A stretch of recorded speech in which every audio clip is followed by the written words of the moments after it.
Movie शुरू होते ही हमें मार्स की धरती की एक बहुत ही सुंदर तस्वीर दिखाई जाती है, जहां पर नासा के कुछ साइंटिस्ट वहां की मिट्टी में जीवन की खोज कर रहे होते हैं और उन्हें मार्स के एरिस 3 मिशन में आए 18 दिन हो गए होते हैं और ये मिशन कुल 30 दिनों का था। तभी नासा द्वारा धरती से एक मिशन का अपडेट आता है और उन्हें पता चलता है कि मार्स की धरती पर एक बहुत बड़ा तूफान उठा है। वो तूफान उन्हीं की ओर आ रहा है और वो सारे लोग तूफान के अपडेट को डिटेल में चेक करने के बाद मिशन को रद्द करने का फैसला लेते हैं। क्योंकि तूफान बहुत खतरनाक था, इसलिए वो लोग स्पेस शटल की ओर बढ़ते हैं वहाँ से इमरजेंसी टेक ऑफ के लिए। रास्ते में तूफान बहुत ही खतरनाक हो जाता है और एक उड़ते हुए मलबे से टकरा जाने के कारण उनका एक मेंबर उनसे बिछड़ जाता है। स्थिति बहुत ही खराब हो जाती है और कैप्टन को उस बिछड़े हुए मेंबर को छोड़कर बाकी लोगों के साथ इमरजेंसी टेक ऑफ करने का ऑर्डर दे देती है। सारे लोग उनके एक मेंबर को खो देने के कारण बहुत ही ज्यादा दुखी हो जाते हैं और वापस से धरती की ओर चल देते हैं। इधर धरती में नासा द्वारा ऑफिशियली एक मेंबर की तूफान में मौत हो जाने की जानकारी दी जाती है, जिसका नाम मॉक वॉटनी होता है। अगले सीन में हमें पता चलता है कि मार्स पर तूफान थम चुका है और वॉटनी, जिसे डेड मान लिया गया था, वो तूफान से किसी तरह बच गया है और फिलहाल जिंदा है। वो जख्मी हाल में किसी तरह हैब में पहुंचता है और अपने आप का ऑपरेशन करता है। ठीक होने के बाद वो स्थिति का जायजा लेता है और नासा से संपर्क करने की कोशिश करता है और उसे पता चलता है कि भले ही वो तूफान में बच गया हो, पर वो मार्स में बिल्कुल अकेला है और एक हैब में है, जिसे सिर्फ 31 दिनों तक लोगों को जिंदा रखने के हिसाब से बनाया गया होता है। किसी भी दूसरे रेस्क्यू मिशन को अर्थ से मार्स तक पहुँचने में 4 साल लगेंगे, तो कुल मिला के वो यहाँ पर ज्यादा दिन जिंदा नहीं बच पाएगा। वो पूरी तरह डिप्रेशन में चला जाता है। कुछ दिन बीतते हैं और वो अचानक से उठता है और डिसाइड करता है कि उसे मार्स में नहीं मरना। फिर वो पूरे जोश के साथ मौजूदा संसाधनों का हिसाब लगाने लगता है और उसे पता चलता है कि जितना खाना 6 लोगों को दिया गया था मिशन के लिए, उतने खाने को वो अकेले 3 साल तक खींच सकता है, अगर थोड़ा कम खाए तो। और किस्मत से वो एक बॉटनिस्ट भी है और इस मार्स की धरती पर फार्मिंग करने की सोचता है ताकि वो अगले रेस्क्यू मिशन तक जिंदा रह सके। वो फार्मिंग के लिए इंसानों के वेस्ट को इकट्ठा करने लगता है, उस वेस्ट को खाद के रूप में इस्तेमाल करने के लिए। वो हैब के एक हिस्से को तैयार करता है और मार्स की मिट्टी इकट्ठा करता है फार्मिंग के लिए। कुछ दिन बीत जाते हैं और वो फार्मिंग में लग जाता है और उसके सामने सबसे बड़ी प्रॉब्लम आती है पानी की, क्योंकि बिना पानी से खेती होने को रही।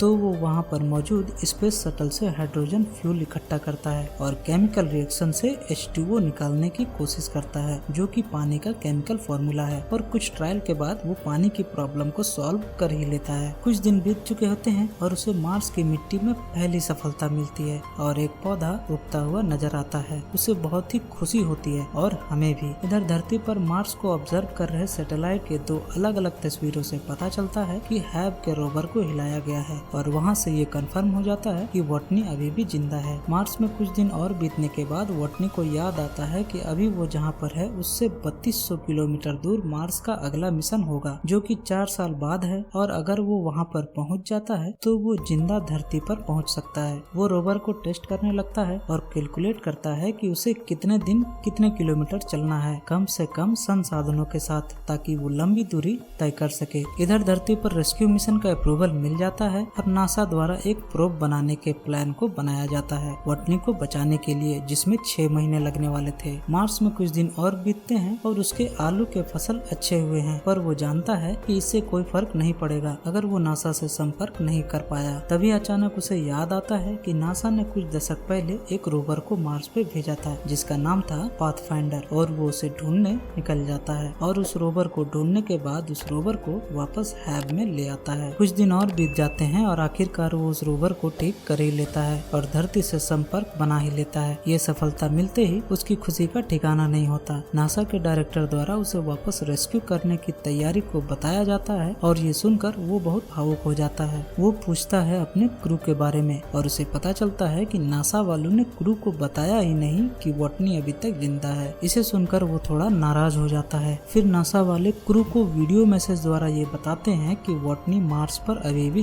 जिंदा है। ये सुनते ही सारे क्रू मेंबर अपने आप को दोषी समझने लगते हैं। मार्स में कुछ दिन और बीत जाते हैं और हैब में कुछ गड़बड़ी के कारण खेती करने वाला हिस्सा प्रेशर से फट जाता है और उसकी सारी फसल बर्बाद हो जाती है। वो अब बचे हुए खाने पर निर्भर है और अब वो नए आलू नहीं उगा सकता और एक बार फिर से उसके मार्स में मरने की आशंका बढ़ जाती है। क्रू मेंबर जो अर्थ की तरफ लौट रहे थे उन्हें वॉटनी से बात करने की इजाजत मिल जाती है और हमें एक बहुत ही इमोशनल सीन देखने को मिलता है जब वॉटनी सारे क्रू मेंबर से बात करता है। रात पर रोवर में सोने के बाद सुबह होते ही वो बचे हुए हैब के हिस्से को सील करता है और बचे हुए खाने का हिसाब लगाने लगता है और अब उसे खाने को पहले से भी कम करना होगा ताकि वो धरती से खाना आने तक जिंदा रह सके। इधर धरती में रेस्क्यू प्रोब का लॉन्च किया जाता है और जल्दबाजी में बने प्रोब में कुछ गड़बड़ी आ जाती है और वो प्रोब ब्लास्ट हो जाता है और वॉटनी के मार्स में मरने की उम्मीदों को और मजबूत कर देता है। मार्स में कुछ दिन और बीत जाते हैं और प्रोब के नष्ट होने की खबर मिलते ही वॉटनी डिप्रेस हो जाता है और कहीं बैठा होता है। इधर क्रू मेंबर को एक मैसेज मिलता है जिसमें स्लिंग शॉट वाला आइडिया होता है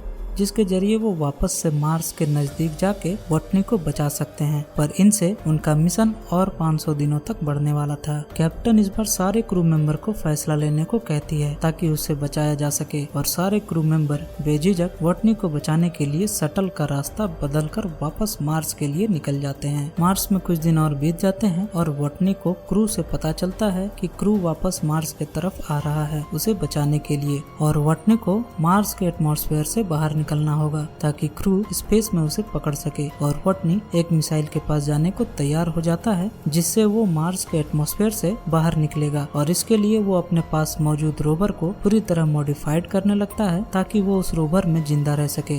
मार्स पर 7 महीने बीत चुके होते हैं और कम खाने की वजह से वॉटनी पूरी तरह से कमजोर हो गया होता है। इधर धरती से क्रू मेंबर वापस मार्स पर पहुंचने वाले होते हैं और वॉटनी हैब को छोड़कर लॉन्च वाली जगह पर जाने लगता है। रोवर में बैठकर उसे धरती से संदेश मिलता है कि उसे लॉन्चर के वजन को कम करना होगा ताकि वो स्पेस में पहुंच सके और इसके लिए उसे लॉन्चर को पूरी तरह से खाली करना होगा। स्पेस में जाने का दिन आ चुका होता है और वॉटनी रोवर को अलविदा कहकर लॉन्चर में बैठ जाता है। लॉन्चर में बैठते ही क्रू मेंबर से कम्युनिकेट करता है और उन सब की आवाज सुनकर वो बहुत ही भावुक हो जाता है। एक इमोशनल सीन के बाद लॉन्चर लॉन्च होता है और वॉटनी स्पेस में पहुंच जाता है, पर प्रॉब्लम तो अभी शुरू हुई थी। स्पेस में लॉन्चर की स्पीड कम होती है और क्रू मेंबर को अपनी लोकेशन चेंज करनी होती है वॉटनी को पकड़ने के लिए। इसके लिए उन्होंने स्पेसशिप के एक हिस्से को ही बॉम्ब से उड़ा दिया ताकि उसकी उल्टी दिशा में जा सके वो वॉटनी को पकड़ने के लिए। बॉम्ब धमाके के बाद दूरी कुछ कम तो हो जाती है पर अभी भी वॉटनी बहुत दूर होता है, इसलिए कैप्टन तक पहुंचने के लिए वो अपने सूट में छेद कर लेता है और स्पेस में एयर प्रेशर की उल्टी दिशा में जाने लगता है और अंत में